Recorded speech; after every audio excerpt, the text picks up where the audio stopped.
Colors of Our World, a unit in arts, technology, science, and SOS. Colors of Our World surrounds the theme Sustainable Environments. Students will investigate issues of sustainability, such as waste reduction, alternative energy, water management, and ecosystems. Using sustainability as a springboard, I have come up with the following task.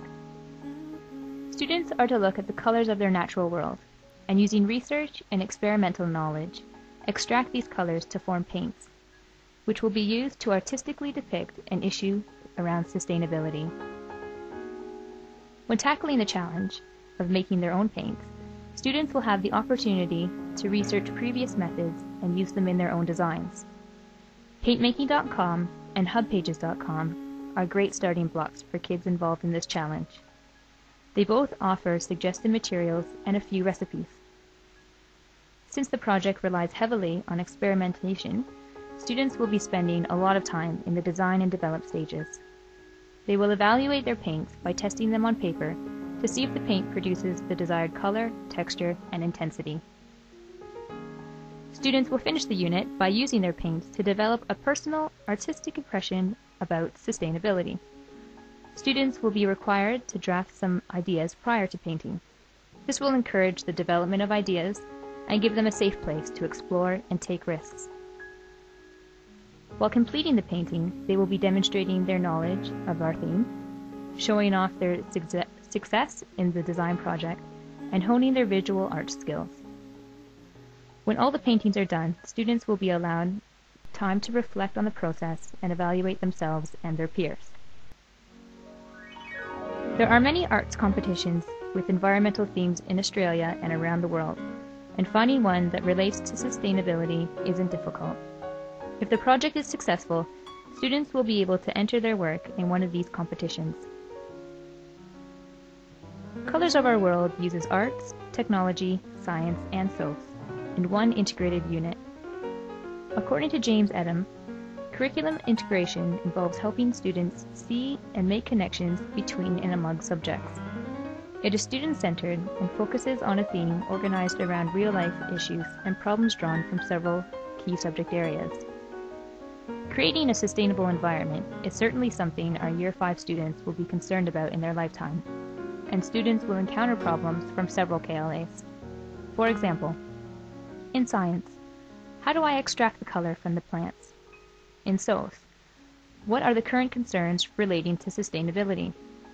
In art, how will I depict these concerns? And in technology, did I produce the color I was hoping for? How can I make it better? While working through these problems using the design, develop, and evaluate process, students will be gaining knowledge, skills, and taking interest in their world and in their learning. Edam points to these advantages for curriculum integration. Students' learning and achievement is greatly enhanced. Students become actively involved in their learning. Students become the focus of learning. Students make connections between their school activities and their personal life experiences. Students have the opportunity to choose what they want to learn. It encourages teaming among teachers and cooperative learning among students. Students are better prepared for life today. Bransford, Brown, and Cocking state in How People Learn that traditional curricula often fail to help students learn their way around a discipline. It is the connections among objectives that is important. This kind of knowledge characterizes expertise. They go on to suggest that students will learn best if activities are presented that will naturally arise problems, such as the problems just pointed out. If the students are able to explore, explain, extend, and evaluate their progress, learning will take place. If students can see the relevance of the use of this knowledge, they are able to make sense of their learning and solidify their findings. Project-based units are a great way to teach to diverse learners, since it incorporates a range of learning styles. Colors of Our World involves 5 of Gardner's 8 multiple intelligences, so it appeals to many different learning types. I've highlighted which of our Year 5 students would enjoy or excel at these activities based on their profile. Verbal linguistic intelligence will be used in research. Logical mathematical will be used in determining ratios of pigments to produce a specific color and in paint quantities.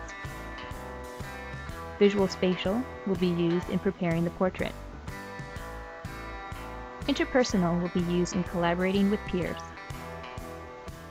And naturalist intelligence will be used in the understanding of the concept of sustainability in nature.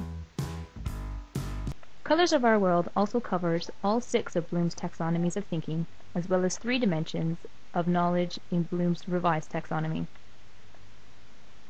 Project-based learning was of interest to Ali, Alonzo, Aaron, and Jay. Most importantly, though, Ali's profile depicts the perfect student for project-based learning. However, she is failing in 3 subjects, which to me indicates either lack of motivation or failure to demonstrate knowledge in perhaps the traditional classroom. This unit will help Ali gain confidence as it is more suited to her strengths and interests. I'd like to leave you now with a few reactions from some real students to the integrated unit Colors of Our World. Morgan and Haley are both from Ontario and are 11 years old.